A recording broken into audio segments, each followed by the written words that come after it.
Welcome to Caracomp Insider, where high-tech facial recognition meets real-world intelligence.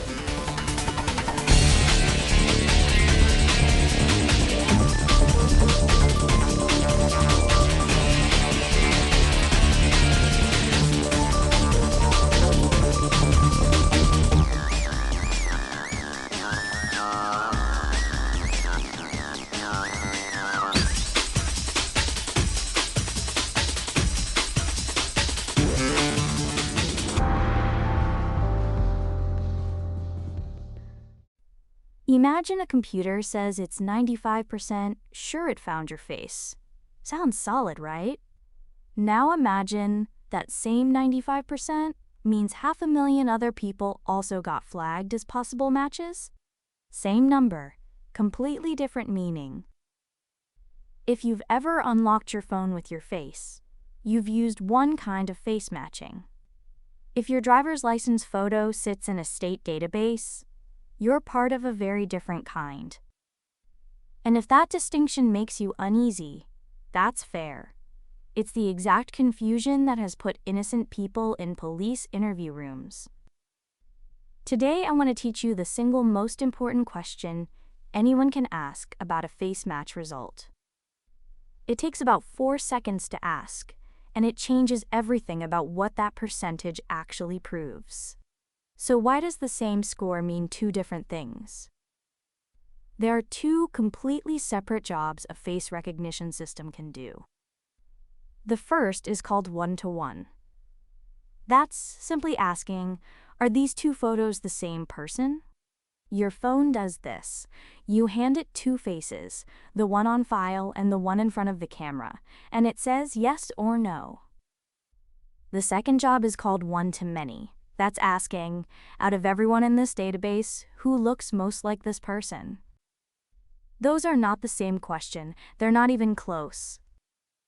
Researchers who study this use a comparison I find genuinely clarifying. A one-to-one comparison is like laying two fingerprints side by side on a desk and studying them. A one-to-many search is like walking into a packed stadium and asking, which of these 50,000 people looks most like my suspect? Somebody in that stadium will always look the most similar. That doesn't make them the right person. Now the math. A system that's 95% accurate is wrong about 5% of the time. On a single side-by-side comparison, that's a small risk.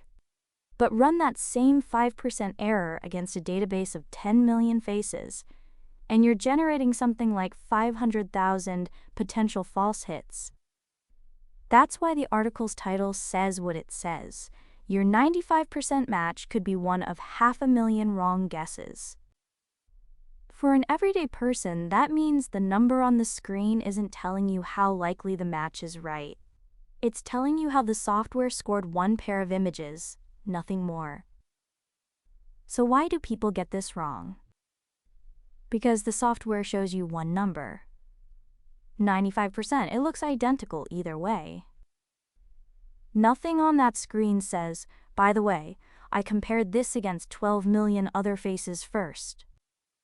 The score stays the same. Its meaning changes completely. And that's a design problem, not a stupidity problem. Anyone would read that number the same way. There's a second layer worth understanding. Underneath, these systems use what engineers call a deep neural network. In plain terms, it turns your face into a long list of numbers, a mathematical fingerprint. In a perfect world, every photo of you would produce the exact same list. But researchers point out that never quite happens. Grainy video, bad angles, and imperfections in the network itself nudge those numbers around. Then add the things nobody can control: lighting, especially outdoors, aging, makeup, a different hairstyle, the angle of your head. In a one-to-one comparison, you're only fighting those variables in two photos.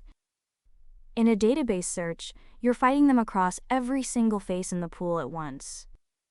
So the messy real world doesn't just add a little noise, it multiplies.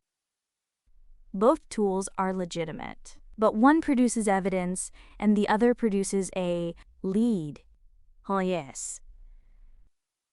A 95% match between two submitted photos is meaningful.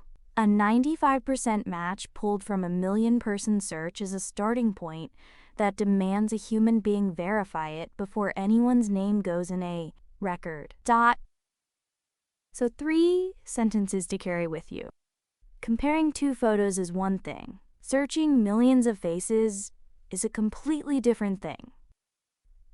The confidence score looks identical in both cases, but only one of them is real evidence.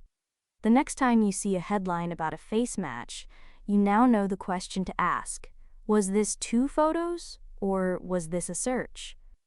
You don't need a technical background to ask it. You just need to know it exists. The written version goes deeper.